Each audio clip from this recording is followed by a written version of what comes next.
اكتر حاجه اثرت فيا ان انا مكاني مش هنا. انا مكاني مش في وسط الناس دي.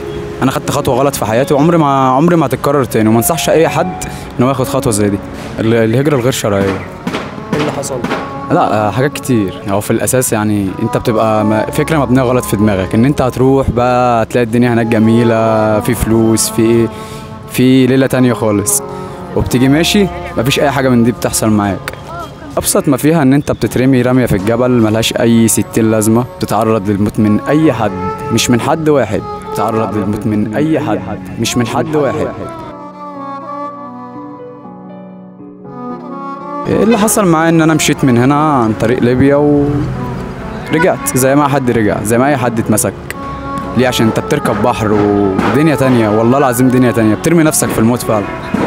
مفيش اي حاجه تستاهل في الدنيا ان انت تغامر بحياتك، ولا اي حاجه تستاهل ان انت تضحي بضفر من ضفرك.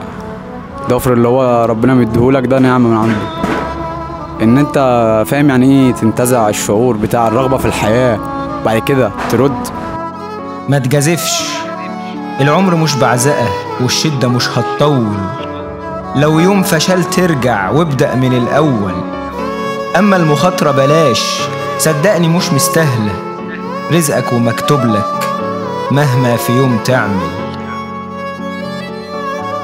انا خدت التجربه وندمت ان انا خدت التجربه، وما انصحش اي حد ان هو ياخد التجربه دي تاني.